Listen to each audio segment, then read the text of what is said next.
High everyone, welcome to my channel Nitya and mom. कसे आहेत सगळ्यांना? नमस्कार. तर तुम्ही सगळे मस्त आहेत अशी अपेक्षा करते. सगळ्यांना श्री स्वामी समर्थ. तर बघा, ॲक्च्युली आता श्रावणी सोमवार लागणारच आहेत आणि तसेही नित्यांचे आजीबाबा आलेले.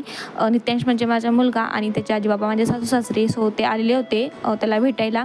आणि मग आमची नवीनच गाडी घेतली होती. सो त्या अचानकच प्लॅन ठरला की आता आलेत आम्ही. तर आपण जस्ट इथंच छोटंसं मंदिर आहे, तर ते आम्ही बघितलंच नव्हतं. तर म्हणे आपण फिरून येऊ.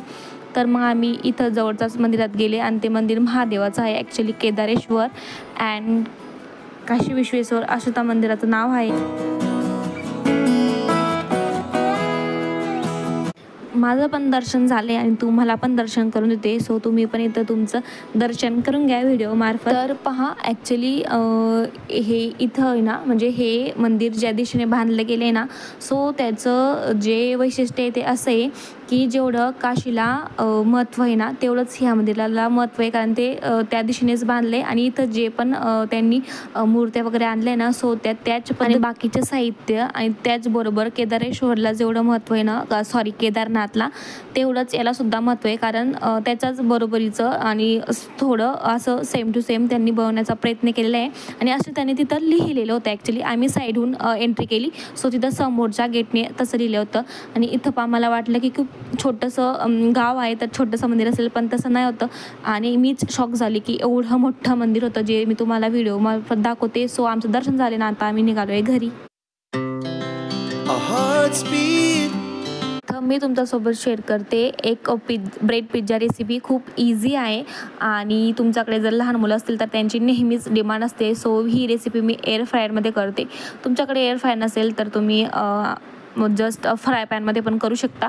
पण जर असेल तर चांगली गोष्ट आहे, कारण याच्याने खूप टाईम सेव्ह होऊन जातो आपल्याला. साईड बाय साईड आपले इतर कामंही होऊन जातात आणि खूप इझी आहे. जस्ट म्हणजे असे प्रिपरेशन करून घ्यायची, त्याच्यात ठेवून घ्यायचं, टाईम सेट करायचं आणि बस तुमचं म्हणजे जस्ट 15 मिनटात सगळे काही जे छोट्या मोठ्या रेसिपी असतात ना, ते एअर फ्रायरमध्ये विदाऊट ऑइल होऊन जातात आणि खूप हेल्दी या रेसिपी असतात. सो तुम्ही पण नक्की ट्राय करा.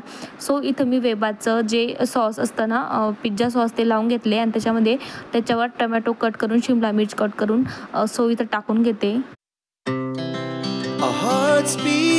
नंतर मी टाकले अनियन अँड कॉर्न. आणि मग तुम्हाला याच्यावर टाकायचे oregano, chilli flakes and peri peri masala असेल तर तो तुम्ही टाकू शकता. अँड मेयोनीज असेल तर तेही टाका, अदरवाईज तुम्ही स्किप देखील करू शकता. आणि चिली फ्लेक्स. सो इथं मी सगळं टाकून घेते. सो इथं रेडी आहे. आता आपण याला एअर फ्रायरमध्ये ठेवून घेऊया. ट्रेमध्ये ठेवून तुम्हाला फक्त टेम्परेचर सेट करायचं असतं, प्लस मायनस करायचं असतं तुमच्या पद्धतीनुसार. आणि बस तुम्हाला वेट करायचं असतं. तुम्ही तेवढ्या वेळात तुमचे इतर कामं देखील करू शकता. आणि अशा पद्धतीने हे ऑन झाले आणि फक्त 185 डिग्रीवर तुमचं 5 ते 10 मिनटामध्ये पिझ्झा किंवा सँडविच किंवा इतर काही पदार्थ तयार होऊन रेडी होतात विदाऊट ऑइल आणि खूप हेल्दी. सो इथं माझं रेडी झालेलं आहे. आणि इथं आपण फक्त 2 ते 3 इन्ग्रेडियंटपासून बनवणार आहोत व्हाईट खमण ढोकला. सो तुम्हाला 1 कप दही, 1 कप सुजी घ्यायचे, मीन्स रवा. त्यात तुम्हाला 2 चम्मच, म्हणजे माझ्याकडे हे माप आहे, सो मी तो कप घेतला आहे. दही आणि त्याच्यातलं छोटा कप येतो 3 ते 4 कप, म्हणजे हा अर्धा कप मी घेतले पाणी. आणि अशा पद्धतीने मिक्स करून 10 मिनटं तुम्हाला राहू द्यायचे. 10 मिनटानंतर तुम्हाला त्याचे 1 टेबलस्पून नमक आणि 1 टेबलस्पून इनो अशा पद्धतीने प्रमाण घेऊन टाकून घ्यायचे. माझ्याकडे हे होते, सो मी ते टाकून घेतले. आणि इथं हे मिश्रण आपलं रेडी आहे आता खमण ढोकल्यासाठी. दहीला थोडं पाणी सुटतं, पण ॲक्च्युली ह्या दहीला काही सुटलं नाही, कारण ते खूप घट्टसर होतं. नाहीतर अधूनमधून पाणी सुटतं. मी नेहमी बनवत असते म्हणून सांगते. सो मी इथं पाणी कमी टाकलं होतं अगोदर, पण नंतर अजून लागतं टाकलं. आणि इथं बॅटर रेडी आहे. सो आता रेडी टू यूज. आणि मग मी अशा पॅनमध्ये ऑइल लावून घेतलं, खमण ढोकल्याचा पॅनमध्ये. सो इथं ऑइल लावायचं आणि ते जे मिक्सर आहे ते आपण टाकून घेऊया.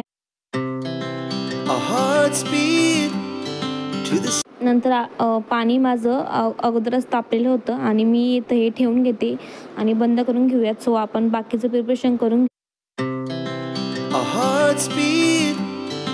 साईड बाय साईड माझा मी तडकाही मारून घेते. सो तडक्यासाठी नॉर्मल आपला कढीपत्ता, जिरे, राई, मोहरी अँड हिरव्या मिरच्या आणि तीळ पण टाकू शकता तुम्ही. हे सगळं तेलात टाकून घेऊयात आणि आपला मस्त असा तडका तयार आहे साईड बाय साईड लगेचच. तोपर्यंत तेही आपलं वाफवलं गेलं. हे पण छान वाफवून गेलेले आहे आणि इथं मी चेक करून घेते आणि त्याच्यावर जस्ट रेड मिरची टाकून घेते आणि बाकीचा हा तडका टाकून घेते. So red chilli powder and नंतर मी अशा पद्धतीने तडका पण याच्यात टाकून घेतला आहे. सो अशा पद्धतीने आपला व्हाईट ढोकळा रेडी आहे आणि मी ही नित्यांच्या टिफिनची रेसिपी केली होती. सो मी तुमच्यासोबत शेअर केली. Thanks for watching my video. तुम्हाला व्हिडिओ आवडला तर लाईक, शेअर आणि सबस्क्राईब माय चॅनल. भेटूयात आपण अशाच नवीन इंटरेस्ट